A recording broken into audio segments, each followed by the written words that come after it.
Okay, this next section here we're going to do is a little shorter than some of our World War II sessions, which have been incredibly long. And it's about the bombings of cities. Some of these city bombings I've already discussed, so I'll be a little briefer as I go through it. And others I'm going to discuss deeper in the future. So it's kind of, let's just see how it goes, and we'll move forwards.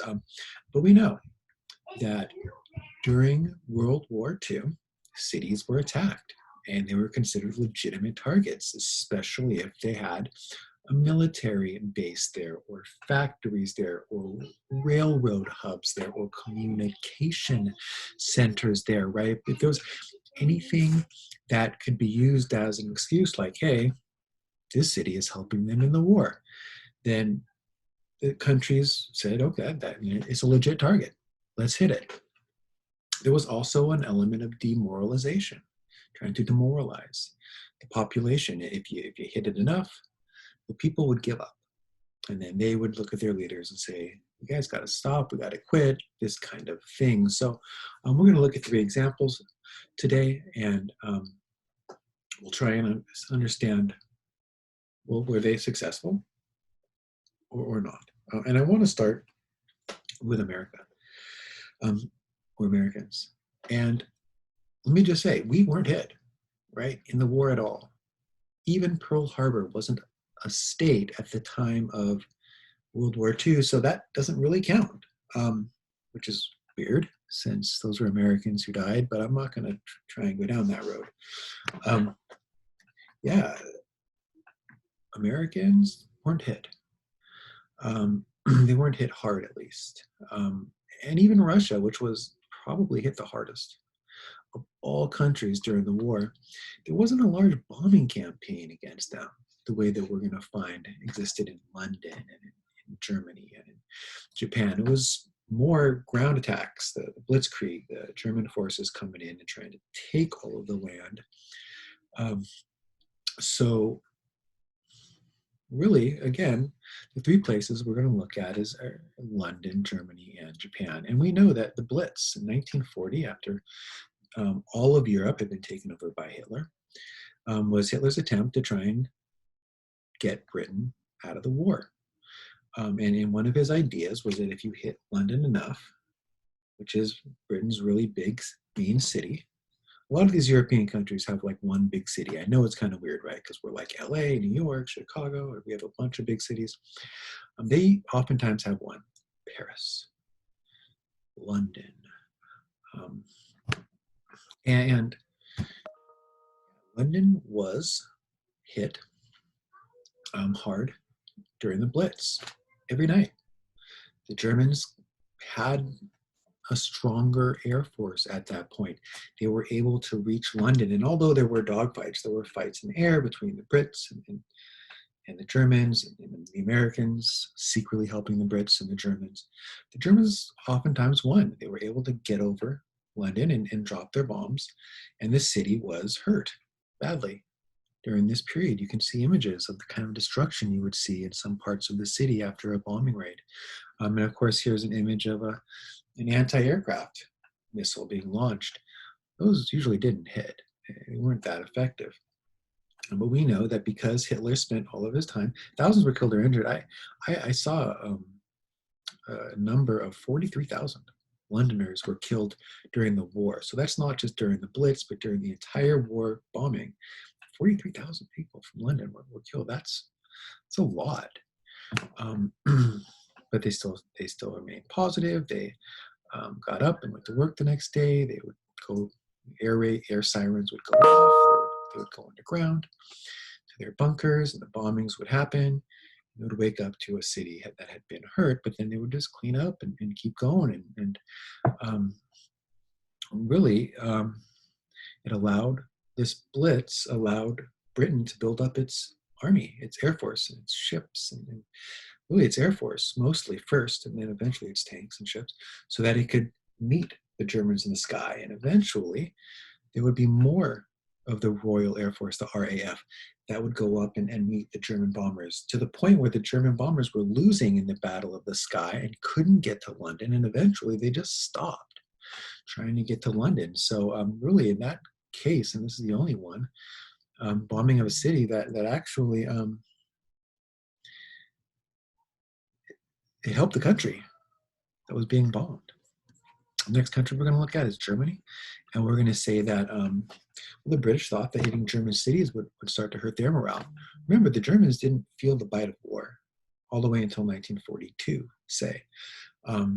And all they would hear on the news is, we're winning, we're winning, we're winning. And in Britain, and then eventually the US, decided that we're going to make the people of Germany realize that maybe you're not just winning. Maybe you guys should consider not being part of this war anymore. So in 1942, they start bombing German cities. Two of the worst were Cologne and Dresden in 1945.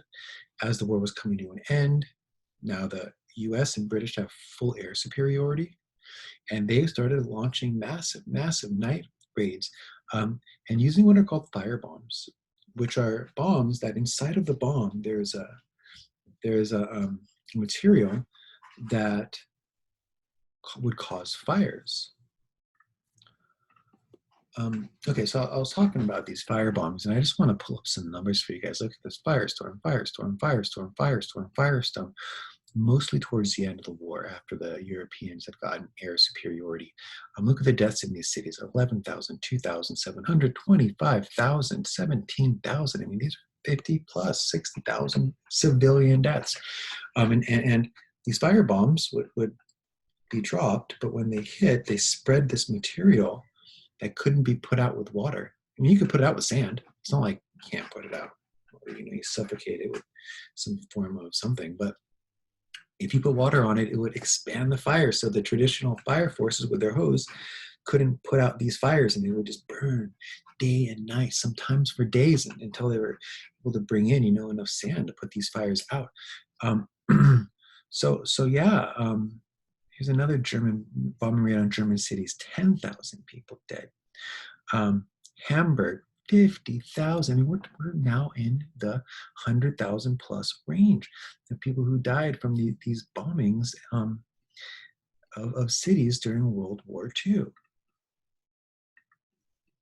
In Germany, particularly. So, yeah. Gosh, I mean, they have 500,000 German citizens thought to have been killed during these raids. If you add everything together, that this was a massive attack against military targets or against the cities, civilians. I don't know. Japanese cities were also bombed during World War II. We're going to spend a lot of time talking when we get there on Hiroshima and Nagasaki, the only two atomic bombs ever used in war, thought to have killed over 250,000 civilians, men, women, children, in a blink of an eye after these bombs were dropped on these places. Just, some would say, inhumane treatment. And the Americans say, oh, these were military bases. We didn't drop them on Tokyo. Could have killed more. Okay, true. Could have killed more. But you firebomb Tokyo, or we firebomb Tokyo, or my grandparents and generation did. And this was after their military had been mostly, the Air Force had been mostly destroyed.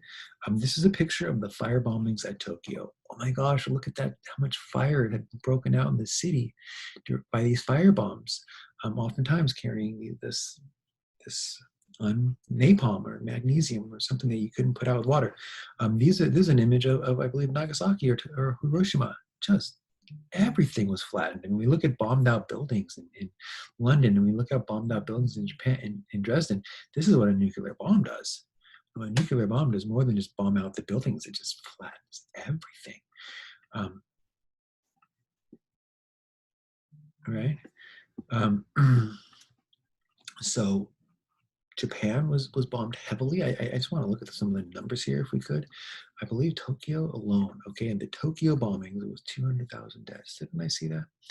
All right. Japan, 2,000. Japan, Kobe. Sorry. 9,000, but here you go. Look at Tokyo. 200,000 dead. Okay, 200,000 dead. That's as much as Hiroshima and Nagasaki combined. The fire bombings were horrific weapons of war as well. And you see also Japan down here with some more. There's more in Germany. Oh my gosh. A lot of civilians died because of bombing of cities, especially towards the end when they started using the fire bombs. Are cities legitimate targets in a total war? I don't know. What do you think? Should nuclear bombs be used ever in war? I don't know. What do you think?